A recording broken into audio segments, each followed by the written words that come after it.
Hi, friends. This is your pal, Scott Garibay, and today we're going to talk about American politics, and we're going to talk about President Donald Trump and his main nemesis, Leeja Miller. All right.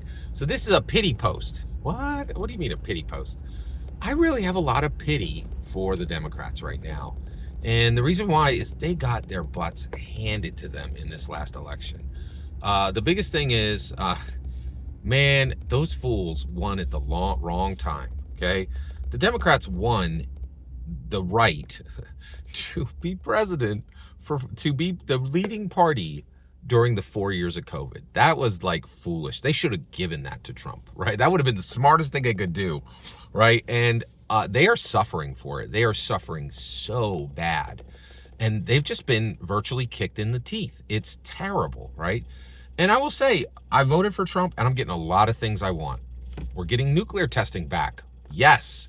We're going to go to Mars. Yes. Right. We're getting like all kinds, like, what else? Oh yeah. Trump has done fantastic support for Israel. That's really important to me. I get a lot of what I want from Trump, right? But I really genuinely feel bad for the Democrats, right? And I'm listening to them. And Scott, if you voted for Trump, why are you listening to the Democrats? Well, first of all, I voted for Andrew Yang and I voted for Obama twice. So if you want to call me a conservative, go ahead. But look at all the evidence, all right? I have 2 degrees. It's hard to get out of college and not have some liberalism in you nowadays. So what's interesting is there are some really important voices over on the Democrat side, and they are being honest and speaking truth and continuing to hold their head up when it is extremely difficult. Ezra Klein, absolute banger. That dude is he is the #1 voice in for Democrats right now, speaking a lot of truth to them, right? But that's not the point of this video. So I've been listening to Leeja Miller. If you don't know who she is, she's right here on the YouTubes. It's Leeja, and then Miller, just like it sounds, right? And her name is Leeja Miller, and she's exactly what you think she's almost a stereotype of a Democrat woman. Stern, shrill, but the reason why we're talking about it today, super brilliant, smart as a whip, and also a fantastic presenter of material against Trump, right? She's got a good, solid voice. And I mean that literally, and I mean that figuratively. She's got robust points. She's not boring. She doesn't repeat herself. She's smart enough to move on to different talking points. Right? She's not that lame, Democrat. Oh, guess what? Donald Trump's a fascist. That didn't work 3 years ago. It's not playing anymore. Get a new line, and she does. She comes at him, man, tooth and claw, right? And I really enjoy listening to her. I think she brings up some great points. And I think she's a great Democrat. She's a great liberal, and she is a great she's a great left. She's a great, great left.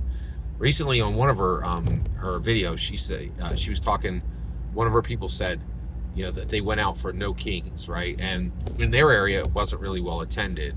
Or actually, I'm sorry, it was well attended, and that they felt really good because for once they didn't feel like a blue dot in a sea of red dots. I was like, whoa. So first of all, as a conservative, I am very happy about the Trump win, and I'm getting a lot of what I want. But I do have sympathy for the enemy, right? And actually for the rival. Enemy is the wrong word. Rival. I have sympathy for our rivals, and I want our rivals to be strong. I don't want to just crush them every time, right? And so here's the last thing I'll say. Not only is she a fantastic commentator, but I'm actually convinced that the future of Democrat leadership is not their politicians. It's a wasteland. It's a wasteland.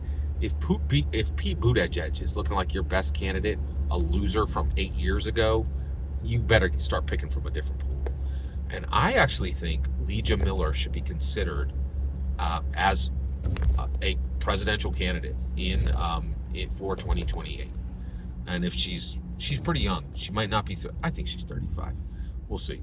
If she's not, run her in 2032. But I actually think she's strong enough that she should actually be considered as a candidate.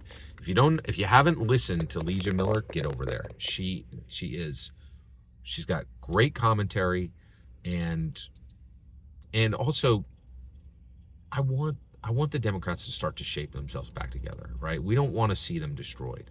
There's a point where we should, this is the point where Republicans can show mercy. And part of that is getting your head out of the echo chamber, which I'm doing. That's why I listen to Leeja. And also recognizing talent on both sides of the aisle. Every single word you just heard is my humble opinion.